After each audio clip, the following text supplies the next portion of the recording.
Hi, my name is Keri, and I wanted to take a moment to tell you a really cool story that happened 4 years ago today. Today is me and my dog's gotcha day.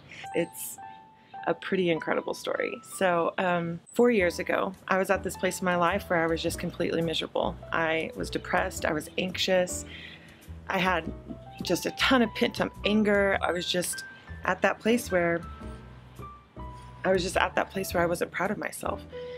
And so one day I was coming back from the grocery store, thank you, and I decided to take a shortcut, and I cut across the highway and enter this alley, which I never do. So as I did, I was cutting through the alley and I slammed on my brakes because right in front of me is this puppy.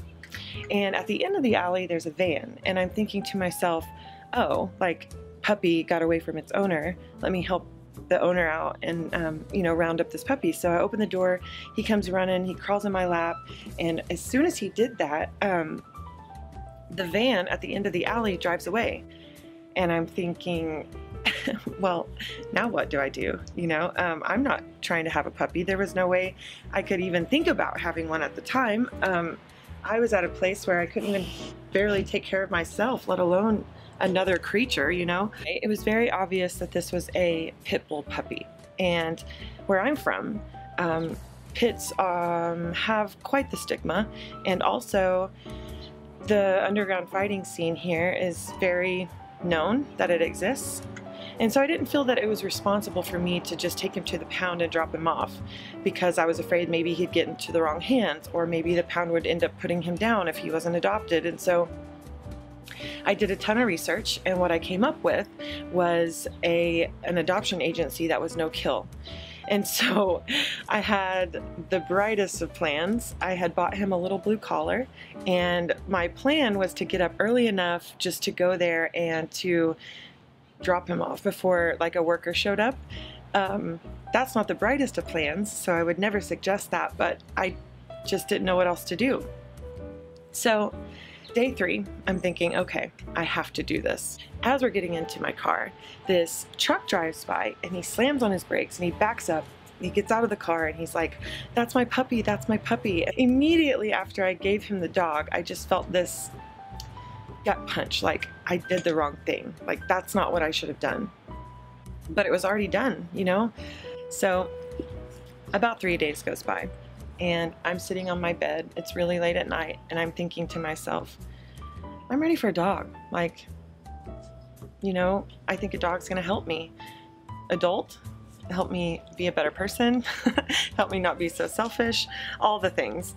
And so I think in order to get myself off the hook, I just said, I wish there was something recording me that day, because I swear I said out loud. So I remember saying, I want a dog, but I want it to be this dog. And I think I did that kind of to get myself off the hook. Like, I don't have to run out and adopt a dog because I can't have the dog I want. And about 30 minutes goes by and I get a phone call, and my friend is on the other end of the line, and he says, "Hey, your dog got out." And I'm like, what are you talking about? I was like, "Oh no, the owner came and got this dog." And he said, no, I'm pretty sure this is your dog. Didn't you put a little blue collar on him? And I said, oh, well, yeah. And so he sends me a photo, and it's him. And what my friend ended up telling me was that he went to the store, and as he was walking in, an employee came up to him and said, "Hey, can you find an owner for this dog, or can you find this dog's owner, because he's been running around here and we can't have him do that." And my friend steps in and says, "Oh, I know the owner of that dog." And as he's telling me all of this, I'm thinking, it all happened so fast. I legitimately just said, I'm ready for a dog, but I want it to be that dog. And then I get a phone call from my friend saying he has the dog. And he brings me the dog, and the owner in the red pickup never showed up again. Like, that was it. Like, it was it. And I was thinking to myself, am I ready for this? Like, I mean, my financial situation hasn't changed. Everything's still the same. So am I ready to take on a dog?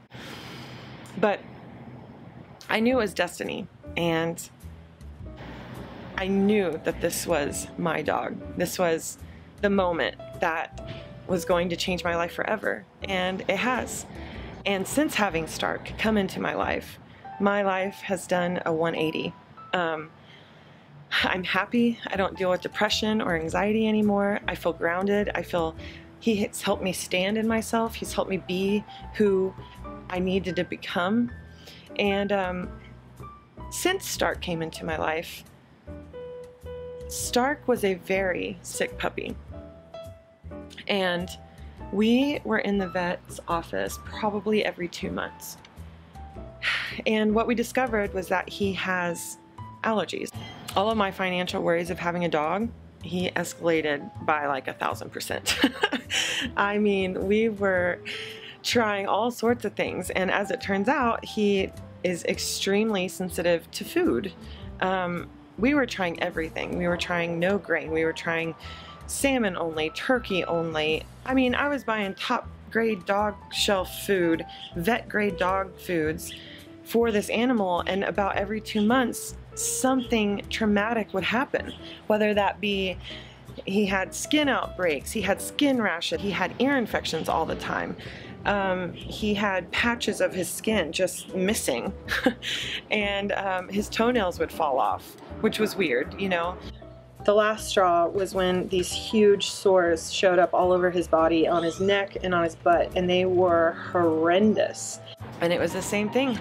We go to a vet, we went to a new vet for this one, and we walk in and the vet says, well, I don't know what that is, but you know, it looks like he has severe allergies and you need to do all of this testing, and which is thousands of dollars. And then he told me that he needed to be on a hypoallergenic food and an allergy pill every single day for the rest of his life. And immediately I just felt this devastation. Like, am I gonna have a sick dog like for the rest of his life? Is this the way it's gonna work out?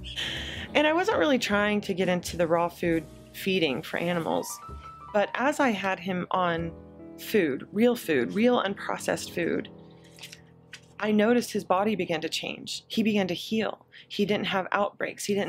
His skin wasn't breaking out. He wasn't panting really hard. He wasn't itching. He didn't have ear infections. And so when I tell people that I feed my dog raw food or fresh food, they immediately think that it's expensive. And for me, I've figured out how to go to the grocery store and how to shop responsibly for my animal. You know, to feed Stark, he's a 110-pound dog, so to feed him on a raw food diet is about $120 to $150. I was staring down the barrel of feeding him a bag of dog food from the vet's office that was $125 a bag plus medication. So that's like, you know, somewhere around $300 a month just to feed my dog, just to make him healthy.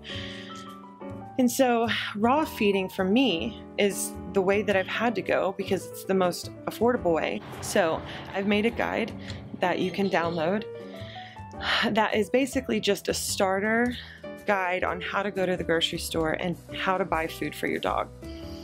And I'm not a vet and I'm not in the medical field, so I'm not claiming anything like that. But through the experiences that I've had with my dog on eating raw, fresh food, he is healthy. And so I feel like I've done the right thing. And so if you need help, this guide can help you out. I wanted to share that story with you because I think that you can do it. I think your dog also deserves a good life. And that's it. So have a good day.